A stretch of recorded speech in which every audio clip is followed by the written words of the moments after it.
Welcome back to the program, Power to Unite with Elvira. Andito na po tayo sa part 2 na ating magandang interview with His Eminence, Charles Cardinal Bo. Siya po ang official papal legate na designated ni His Holiness Pope Francis para sa 51st International Eucharistic Congress. So itutuloy po namin ang aming magandang discussion tungkol sa kanyang experience bilang isang pare at bakit po siya nahirang at ano to pong mga problema na encounter niya. Siya po ang tunghayan niyo sa pagbabalik ng Power to Unite with Elvira. May biyayang darating sa atin. Hinirang ang ating bayan. Pinili ang bansang Pilipinas upang dito idaos ang 51st International Eucharistic Congress. Dadayuhin ng mga Katoliko sa buong mundo. Saksihan natin ang real presence ni Jesus. Pinakamalaking pagsasama ng mga mananampalataya. May handog natin ang pinakamalaking selebrasyon ng banal na Eucharistia. Ipakita po natin sa buong mundo ang lubos na pananampalataya ng mga Pilipino. Magkita-kita po tayo sa Cebu. Christ in you, our hope of glory.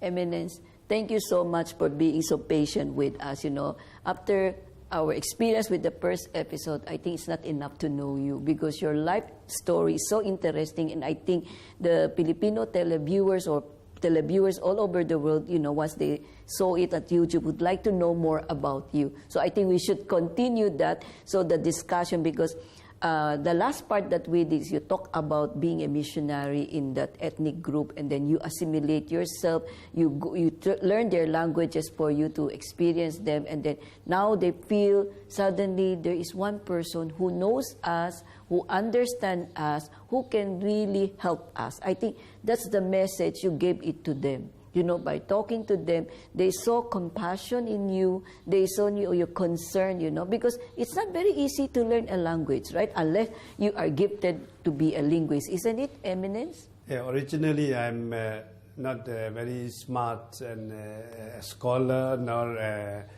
having these degrees, and I've never studied in Rome, and of course because of the country situation at those times, and the spur and the fervor that gave me to learn the new languages, looking at for the people. So I tried to learn the language wherever I could in around these 5 dioceses. So that's the one that the people, we have a mutual understanding, mutual love for each other. That's why all things to all men, like St. Paul says. So to learn the language and to know and study one's culture, that's very essential and very basic for the work of evangelization. Yes, yes, that's very important. So the first diocese is this rebel area. So how is your relationship with the rebel area? Is that a Catholic diocese or is a very small one? Whole of Myanmar, Burma, we are Catholics are just 1.3% only of the 51 million. So also in my first diocese, the percentage of Catholics would be a little less than 1% even, but mostly surrounded by the Buddhists. There are some other Christian denominations are there also. So there in the Shan State, there's the most multicultural people living there, and of course mainly the Kachins are there. So Kachin, Wa, Lisu, and other ethnic groups and other. So when I was sent there, so I tried to pick up the language, as I have said before. Yeah. Yes, yes. So your second diocese now, after this first, so the second diocese that you have been assigned to, that's also for 6 years? That's for 7 years. Wow. So I was prefect apostolic, as a priest, 10 years in my first time, 10 years as a priest, yes. Then 5 years as a prefect apostolic, another 5 years as a bishop of the diocese, because it became a bishop, became a diocese in 1990 during my time was there. So I now celebrate the 25 years as a bishop. Yes. So different ethnic group I stayed there.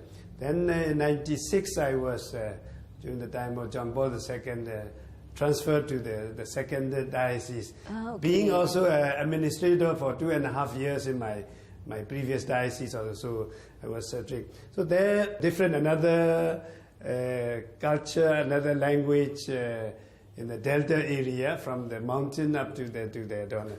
So there was in the Church of Myanmar, the history of the Church of Myanmar, this was the first time that a bishop was being transferred.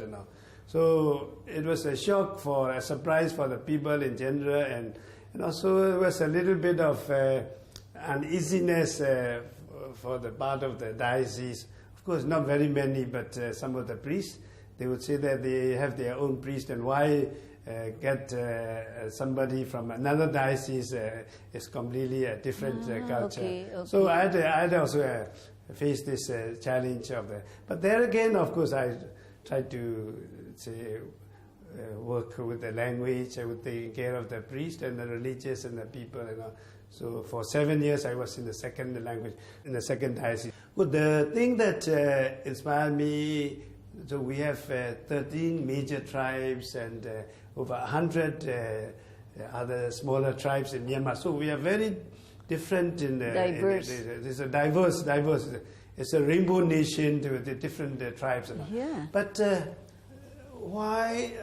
how I received this of staying close to different ethnic people is the formation primarily that I received when I was boarding house under the Salesian at the age of 8, 9, 10. Yes. We had a boarding house, boys and of about 150 of them, coming from all different ethnic groups, and so we were learning each other's language, culture, staying together, respecting each other, loving each other. That's the one that gave me first formation. And of course, in my first diocese also, with so many different ethnic groups and so many groups of insurgents also. There are not only one insurgent group, but there are 4 or 5 insurgents groups are there. So that's the way that I deal with them and stay with them, and the formation of accepting all these different ethnic groups. So when I was transferred to the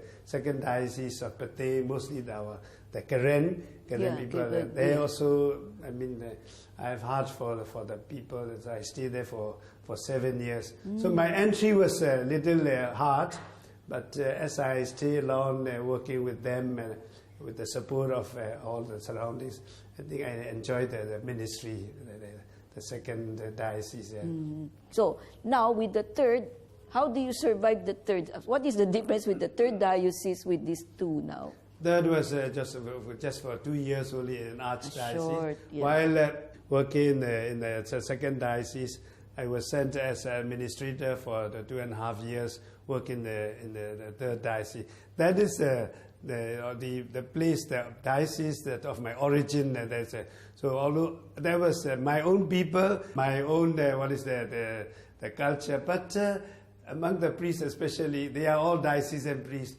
Why should a Salesian or why should a religious should come and interfere in our administration? So there was another type of difficulty that I encountered. Although my own village, my own diocese, that's the challenge that. But for me, when I learned as a young Salesian, the wish of the superior is a command for us. Yeah. So I just simply obey what the Holy See told me to go, and so I am ready for any time. And that's why I've been transferred in Myanmar. As I've said, this is the first bishop that has been moved to so many dioceses.